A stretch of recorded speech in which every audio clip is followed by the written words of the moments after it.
Hey everyone, welcome to the Flutter Development series from Roman Just Codes, where I'll be developing beautiful user interfaces with Flutter. And in this video, I'll be implementing route polylines on a Google Map widget while leveraging the MapPage for this app, as well as adding custom marker icons based on the selected category and the target platform.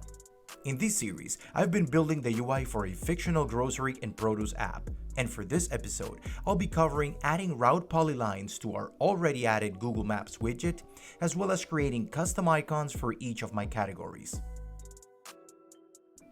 First, let's add the image assets we'll be using for our custom pins for each corresponding category on my app, and for both iOS and Android. The reason for this is because of an existing issue in Flutter on how it handles showing custom marker images. Check the description for further info on this. As a prerequisite, make sure you have your Google Maps API key handy as explained in the previous video, but here you will need the Maps API key in a different context, which I'll explain later. As a reminder, go to your Google Cloud Console panel, go to API and Services, Credentials, and if you have it enabled, it should display under the Credentials dashboard. For the route polylines to work on the Google Maps, you must have the Directions API enabled. This API provides you with point-by-point route information from one location to another, which makes up the whole route. In the library, search for the Directions API and enable it. Ensure it shows in your main API panel along with the rest of the enabled APIs. Let's set up the package dependencies. Next, go to the project's pubspec.yaml and add the required package for the polylines dependency, Flutter Polyline Points. As of the creation of this video, this is the latest version of this package available. The Flutter Polyline Points package decodes an encoded Google Polyline string into a list of geo-coordinates for showing a route on Google Maps. With all that in place, let's proceed by hooking up the polylines to the Google Maps. Let's add the required properties that will hold the polyline references and fetch the route info. Start by adding a set collection called Polylines. This will hold each of the polylines that, when connected together, will form the whole route. You need to store each of the coordinates for each of those polylines. Each polyline is made up of multiple coordinates. It starts at a coordinate and ends on a coordinate, so you need a list of lat-long references. You need the polyline points reference. This polyline points reference will fetch the route between a source location and a destination location, and the route will be a list of points. More on this later. And as you can see, our package is imported at the top. We have to instantiate our polyline points reference, so we'll do it in the init state method of our widget state. The Google Maps widget must take a reference to a collection of polyline objects. This is what the map will use to draw the route lines on itself. Upon the map being created, in the onMapCreated handler, let's proceed to fetch the route and add the polylines to the map. I'll do this in a method called setPolylines. This method will perform a network call to our Directions API behind the scenes. This is why we needed to enable the Directions API associated with our Maps API key.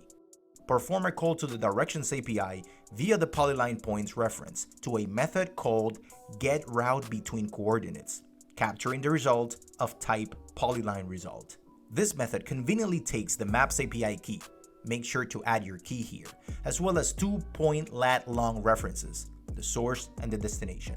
The polyline points via the Directions API will conveniently return a list of all segments in the route specified by the source and destination locations provided. The call is asynchronous, hence the usage of async and await decorators. The call returns and we check for the status. If it's okay, we'll proceed as follows. Your polyline result will return an array of points, each of which will also be a point lat-long reference, so collect all of these points in our polyline coordinate set created previously and map each point lat-long as a lat-long while looping through the points. Next, in a setState call to trigger a widget rebuild, add the polyline that represents the whole route, providing the width of the line, a unique ID if you want to programmatically refer to it, a color, cool for customization, and last but not least, the list of points. It will use each of the coordinates in this collection to draw lines between each of those coordinates that make the route from source to destination. Let's recap. You need to hold on to the coordinates, the polylines, and a way to fetch those coordinates. We need to instantiate the polyline points to be able to call the Directions API. The Google Maps will take care of rendering the lines on itself once we add the polylines and re-render. On map created is when we are ready to grab the polylines, not before. Then we proceed to fetch and create the lines. The Directions API, once enabled and provided the Maps API key, gives us all the geolocations from source to destination in a nicely packed array of points. If we get a positive response, then we loop through the received points, which we convert into lat-long coordinates for the polyline instance to be able to render itself on the map, provided the width, an ID, a color, and the list of geo-coordinates as points. This polyline instance will represent the whole route. Let's do a full reload and check it out. Let's navigate to the map page via the details page. And there you have it. We got lines drawn on a Google Maps from source to destination. Pretty cool. You can play around with the source and destination location to see the polyline render between 2 points and giving the route as the list of geo-coordinates between 2 provided points. With the route polylines out of the way, there's a few things we still want to refactor in the application now that we have the chance. We want to be able to customize the marker pins that get displayed on the map even further, based on the category selected by the user on this app. I've created marker pins based on each of the 6 categories available and for both of my supported platforms. Let me start by creating a helper method that will return me the info of the underlying platform this app is running on. In the utils class, I'll create a static method called device suffix that will return a string that I'll use as a suffix for the corresponding image name reference.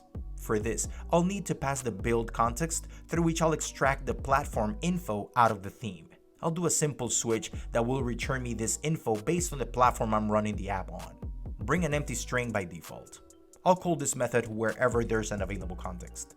Back in my MapPage widget, let's refactor the way the marker pins are getting rendered.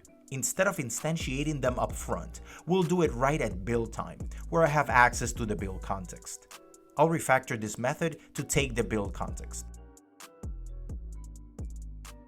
Since I have images built like image name underscore platform name, I'll start off with these.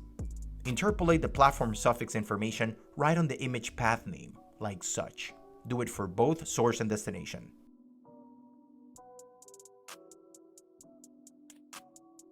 Do a full rebuild and check it out. Nice, we got even more custom icons. Wait, this is still not working as expected. I want to select a category and I want to see the corresponding category pins in this. That means I need more metadata to be passed to my map page for this to happen. I'll refactor the map page to actually take the subcategory information handed down to it by the details page. I'll create a property here to hold on to this reference passed to it and create the corresponding constructor parameter. I already have each pin corresponding to each category and platform, so it'll be easy to parse this out and construct the corresponding image path. I'll create a local variable here where I'll parse out the category information out of the subcategory's image name. Maybe an improvement to this is actually to have a separate property just for the category instead of having to do this. Interpolate the parent category name in the image path by placing it before the platform suffix preceded by an underscore, so it matches how the image names are formed. We need now to be able to receive the subcategory information, so we'll supply it as soon as we instantiate the map page via its constructor. Let's go back to the details page widget. At the moment, we're navigating to it via the onClick event.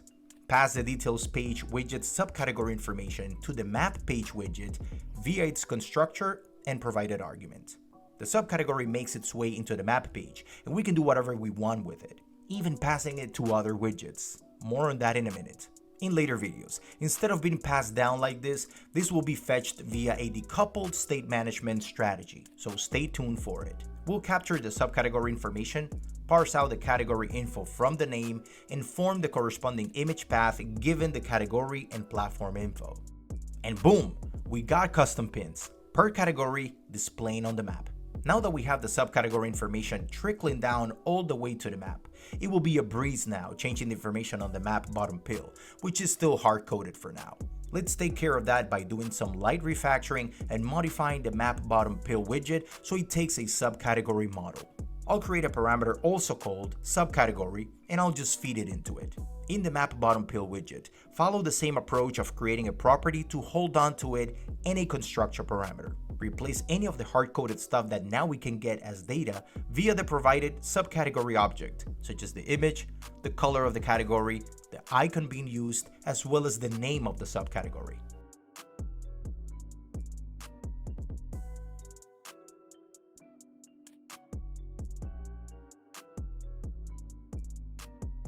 Another full reload should be enough to test it one last time. Okay, looking good so far.